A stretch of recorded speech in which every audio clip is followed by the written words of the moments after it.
Hi అండి, welcome back to my channel. అందరూ ఎలా ఉన్నారు? ఈరోజు నేను మీకు బ్రెడ్ శాండ్విచ్ చేసి చూపిస్తాను, వెజిటేబుల్స్ యూస్ చేసి.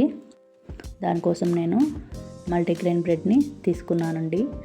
మల్టీగ్రెయిన్ బ్రెడ్ అనేది హెల్త్కి చాలా మంచిది, అందుకోసమైనా నేను మల్టీగ్రెయిన్ బ్రెడ్ తీసుకున్నాను. ఇప్పుడు మనము వెజిటేబుల్స్ అనేది ప్రిపేర్ చేసుకున్నాము. వెజిటేబుల్స్ కోసం నేను capsicum, carrot, tomato, onions, beans తీసుకున్నానండి. వెజిటేబుల్స్ అనేది మీరు ఇంకా వేరే వెజిటేబుల్స్ కావాలంటే కూడా తీసుకోవచ్చు.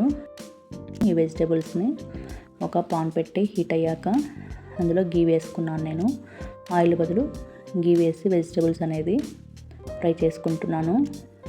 ఆయిల్ కంటే కూడా గీ అనేది టేస్ట్ అనేది బాగా వస్తుందండి. ఇప్పుడు నేను ఇది పాన్లో గీ హీట్ అయిన తర్వాత అందులోకి బీన్స్, క్యారెట్ వేసుకుంటున్నాను. బీన్స్, క్యారెట్ కుక్ అవ్వడానికి కొంచెం టైం తీసుకుంటుంది, అందుకనే ముందుగా నేను క్యారెట్, బీన్స్ వేసి బాగా ఫ్రై చేస్తున్నాను. సిమ్లో పెట్టామంటే కొంచెం ఫ్రై అవ్వడం చాలా టైం పడుతుంది, అందుకనే కొంచెం మీడియం ఫ్లేమ్లో పెట్టుకోవాలి. ఇది హాఫ్ కుక్ అయిన తర్వాత క్యాప్సికమ్ వేసుకుంటున్నాను. క్యాప్సికమ్ అనేది మనకి తొందరగానే కుక్ అయిపోతుంది. ఈ మూడు వేసుకొని ఫ్రై చేసుకోవాలి. బాగా రోస్ట్ అయిందంటే మనకి టేస్ట్ అనేది చాలా బాగా ఉంటుంది.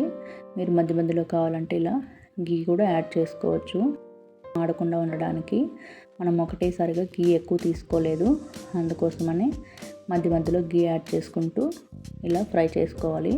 అలా మధ్య మధ్యలో గీ యాడ్ చేయడం వల్ల మాడడం అనేది జరగదు, ఎందుకంటే మనము వాటర్ అస్సలు యూజ్ చేయలేదు కాబట్టి. ఇలా మాడకుండా రోస్ట్ అవుతుంది, చాలా బాగా ఉంటుంది, కమ్మగా టేస్టీగా. ఇప్పుడు దీన్ని మనము పక్కన పెట్టుకోవాలి. ఒక ప్లేట్లోకి తీసుకున్నాక మళ్ళీ ఇదే పాన్ పెట్టి మళ్ళీ కొద్దిగా గీ వేసుకోవాలి. గీ వేసుకున్నాక మనము ఆనియన్స్ని కూడా ఇందులో వేసి ఫ్రై చేసుకోవాలి. ఆనియన్స్ బాగా ఫ్రై అవ్వాలి. ఈ ఆనియన్స్ అనేది బాగా సగం రోస్ట్ అయిన తర్వాత అందులోకి టమోటాలని యాడ్ చేసుకోవాలి.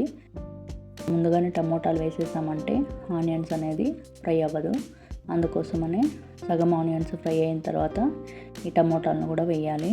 టమోటాలు కూడా బాగా ఫ్రై చేసుకోవాలి. అంతా మగ్గాక ఇందాక మనము ప్లేట్లోకి పక్కకు తీసి పెట్టుకున్నాం కదా, ఆ క్యాప్సికము, క్యారెట్, బీన్స్ ఇవన్నీ ఇందులో వేసుకొని బాగా మిక్స్ చేసుకోవాలి. మొత్తం అంతా ఫ్రై అయిపోయిన తర్వాత టేస్ట్కి సరిపడా కారం తీసుకోవాలి. తర్వాత మీరు గరం మసాలా అలాంటివి కావాలంటే కూడా తీసుకోవచ్చు. నేను ఎటువంటిది వాడలేదు, ఓన్లీ కారం వేసుకున్నాను. తర్వాత కొద్దిగా సాల్ట్ కూడా వేసుకోవాలి. టేస్ట్కి సరిపడంత సాల్ట్ తీసుకున్నామంటే చాలా టేస్టీగా వస్తుంది. ఎటువంటి గరం మసాలాలు వాడకుండా only chilli powder, salt use చేశాను నేను. ఇలా బాగా మొత్తం అంతా మిక్స్ చేసి పెట్టుకోవాలి. ఇది చాలా బాగా కమ్మగా ఉంటుంది ఇలా రోస్ట్ అవ్వడం వల్ల. చూడండి, ఎటువంటి వాటర్ వాడకుండా బాగా మొత్తం అంతా కుక్ అయిపోయింది. ఇప్పుడు దీన్ని పక్కకు తీసి పెట్టుకొని తర్వాత ఇదే పాన్లో మనము బ్రెడ్ తీసుకున్నాం కదా, మల్టీగ్రెయిన్ బ్రెడ్, ఆ బ్రెడ్ని ఇలా గీ అప్లై చేసి బ్రెడ్ను కూడా బాగా రోస్ట్ చేసుకోవాలి. ఇలా మనకి బ్రెడ్ రోస్ట్ అవ్వడం వల్ల తినడానికి చాలా కమ్మగా ఉంటుంది, టేస్టీగా ఉంటుంది. మీకు ఎన్ని బ్రెడ్ స్లైసెస్ కావాలి అంటే అన్ని బ్రెడ్ స్లైసెస్ ఇలా కొంచెం సిమ్లో పెట్టుకొని గీ అప్లై చేసుకుంటూ 2 సైడ్స్ మొత్తం అంతా రోస్ట్ చేసి పెట్టుకోండి.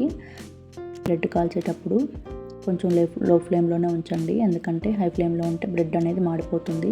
ఎక్కువ కాలని అవసరం లేదండి, జస్ట్ గోల్డెన్ బ్రౌన్ కలర్ వస్తే సరిపోతుంది. బ్రెడ్లోకి వెజిటేబుల్స్ని మిక్స్ చేసుకుందాము.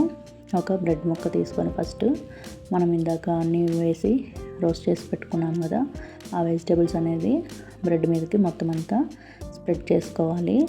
ఇలా స్ప్రెడ్ చేసుకోవడం వల్ల మనకి తినడానికి చాలా బాగుంటుంది. ఇలా మొత్తం అంతా స్ప్రెడ్ అయిన తర్వాత మళ్ళీ దీని మీద ఒక బ్రెడ్ ముక్కని ఉంచుకుంటే సరిపోతుందండి. అండ్ టేస్టీగా, హెల్తీగా బ్రెడ్ శాండ్విచ్ అనేది రెడీ అయిపోయిందండి. ఈవినింగ్స్లో పిల్లలకి స్నాక్స్ లాగా కూడా చేసి పెట్టచ్చు. ఈవెన్ మనం వెయిట్ లాస్ అవ్వాలి అనుకున్నప్పుడు కూడా ఇలా బ్రెడ్ శాండ్విచ్ అనేది ఒక పూట మీల్ ప్లేస్లో కూడా రీప్లేస్ చేసుకోవచ్చు. ఎందుకంటే ఇందులో క్యాలరీస్ అనేది తక్కువగా ఉంటుంది, మనకి కార్బోహైడ్రేట్స్ కూడా ఉండదు. మీరు ఇది వెయిట్ లాస్ అవ్వాలనుకునే వాళ్ళు కూడా ఒక పూట తీసుకోవచ్చు. చాలా హెల్దీ అండి, టేస్టీ అండి. మీరు ఒకసారి ట్రై చేసి చూడండి, చాలా బాగా వచ్చింది. పిల్లోళ్ళు చక్కగా తినేస్తారు. నెయ్యి వాడడం వల్ల చాలా టేస్టీగా ఉంది. మనకి వెజిటబుల్స్ అనేది కూడా బాగా కుక్ అయింది కాబట్టి అందులో సాల్ట్, కారం ఉండడం వల్ల మనకి చాలా బాగా ఉంటుంది. థ్యాంక్ యూ ఫర్ వాచింగ్ అండి.